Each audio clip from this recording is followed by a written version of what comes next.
Masechet Yoma, résumé du Daf Lamed Bet. Dans ce Daf, la Gemara ramène une longue braïta qui nous ramène toutes les drachot des psukim dont on apprend que pour chaque changement de avoda, de vêtements de Bigdei Lavan à Bigdei Zahav, de Bigdei Zahav à Bigdei Lavan, c'est-à-dire le Kohen Gadol qui faisait des avodot des fois dans la Zara avec des Bigdei Zahav, des vêtements en or, et ensuite il rentrait faire des avodot dans Bigdei Lavan, des vêtements en lin. Pour chaque changement comme ça, quand il rentrait ou quand il ressortait, il devait aller au mikvé une fois et faire un kiddush yadayim verglaim, se laver les mains et les pieds avant le mikvé et après le mikvé. La Gemara ramène toutes les drachot des psukim il y a deux lignes de drachot, deux manières de faire les drachot.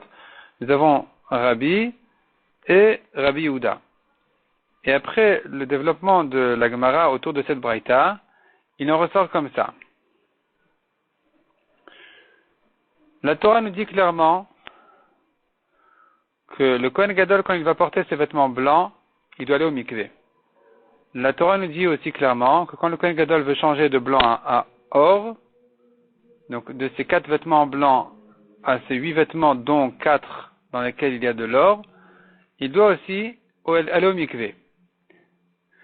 Rabbi se base sur le passouk qui parle de Bigdei Lavan, des vêtements blancs, et de là il apprend que pour tout changement, dans un sens comme dans l'autre, il faut aller au mikvé avant. Et d'où Rabbi sait que dans les deux sens il faut aller au mikvé, parce que la Torah nous ajoute quelques mots là-dessus en disant Bigdei Kodeshem, ce sont des vêtements de Kodesh.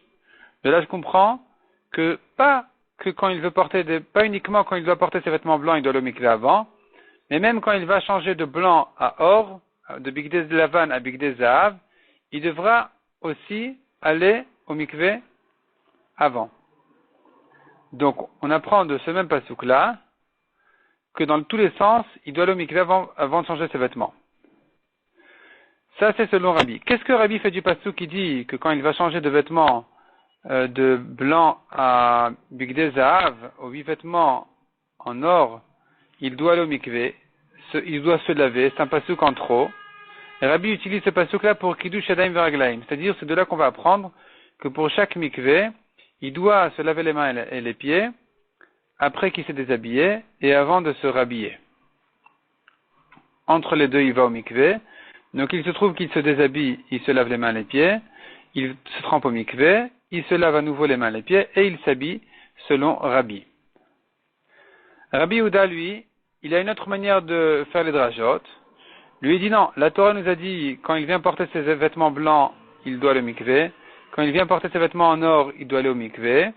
On a besoin de ces deux psukim-là pour apprendre que dans les deux sens, il doit aller au mikvé. Pour chaque changement, il doit aller au mikvé. D'où je sais qu'il kiddush yadayim verglaim, je l'apprends d'ailleurs. Je l'apprends par un kal vachomer. Si déjà toute l'année, il faut faire un kiddush yadayim verglaim alors qu'il ne va pas au mikvé, pas forcément, pas minatora. Yom Kippour, il doit aller au mikvé minatora. Kal vachomer qu'il doit faire un kiddush yadayim verglaim. Il doit se laver les mains et les pieds. Donc ça sera la dracha selon Rabbi Yehuda, pour apprendre le kiddush yadayim verglaim. Et la braïta conclut en disant, il y a 5 avodot le jour de Kippour, donc 5 fois il ira au mikvé et 10 fois il fait kiddush yadayim verglaim. Les 5 avodot sont, d'abord il fait à l'extérieur, donc dans la hazara, le korban tamid et ce qui va avec des bigdei zahav, les 8 vêtements en or.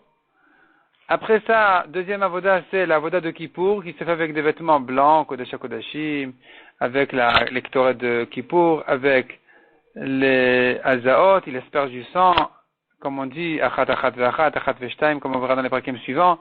Toutes ces azot spéciales de Kippour se font avec des vêtements blancs au Kodesh HaKodashim et au Kodesh. Quand il termine toute l'avoda spéciale de Kippour, il rechange. Il fait le korban ola, un bélier de lui, un bélier du peuple. Ça se fait dans la zara, à l'extérieur, donc, il doit porter donc ses bigdei zahav, les 8 vêtements habituels.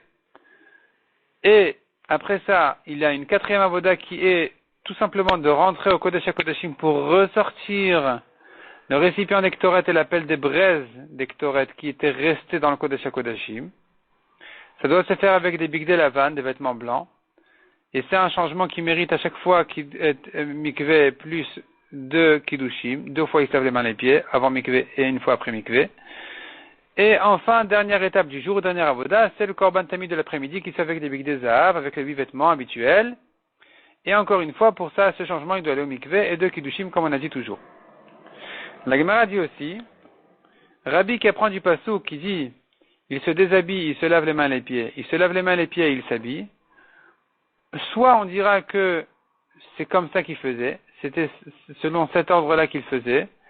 Et donc, Rabbi ne pense pas comme Rabbanan et Rabbi Meir qui disent, eux, ils sont en discussion si le premier qui douche se fait habiller ou déshabiller. Si le premier qui douche qu'il doit faire avant le mikveh, est-ce qu'il se fait avant de déshabiller ou après déshabiller? Mais tout le monde est d'accord, Rabbanan comme Rabbi Meir, que le deuxième qui douche se fait une fois qu'il s'est déjà habillé. Donc les deux ne pensent pas comme Rabbi qui dit, il se déshabille, il se lave les mains et les pieds, entre parenthèses, il se trempe au mikveh, et ensuite il se lave les mains et les pieds et il s'habille. Donc les deux kiddushim se font nus, selon Rabbi. Alors que selon Rabbanan et Rabbi Meir, le deuxième kiddush se fait habiller, le premier machloket. Ou bien, deuxième manière de comprendre, c'est de dire non, Rabbi est quand même d'accord que le dernier kiddush se fait habiller comme Rabbanan. Ou plutôt disons comme Rabbi Meir, comme tout le monde en fait. Tout le monde est d'accord que le dernier kiddush se fait une fois qu'il s'est habillé. Donc on a terminé avec tout ce sujet-là des 5 tevilot, 5 fois il va au mikveh et 10 kiddush adayim veraglaim. La Gemara reprend ensuite ce qu'on a vu dans la Mishnah. Le Kohen Gadol commence la shrita du korban tamid, il commence à couper, il coupe la majorité des 2 simanim, l'œsophage, la trachée artère. Un autre Kohen termine de couper. La Gemara avait expliqué que même si c'est pas obligatoire, la shrita ekshera même sans ça, on a quand même a priori une mitzvah de terminer de couper complètement les simanim de manière à recevoir un maximum de sang pour pouvoir le jeter au misbéach. Et la Gemara rentre un peu dans le détail. Qu'est-ce que ça veut dire que le Kohen Gadol a commencé à couper? La Mishnah nous dit keratzo. Le mot keratzo veut dire tuer. La Gemara le ramène là-dessus un autre pasuk. On voit que c'est ça la notion de keratzo qui veut dire le Kohen Gadol le tue en coupant la majorité des simanim, qui est une shrita kshera. Et un autre Kohen doit terminer de manière à ce que le Kohen Gadol puisse recevoir le sang immédiatement. Donc il laisse un autre Kohen terminer de couper les simanim a priori pour recevoir un maximum de sang. Et celui qui va recevoir le sang, c'est le Kohen Gadol lui-même qui doit faire toutes les avodotes du jour.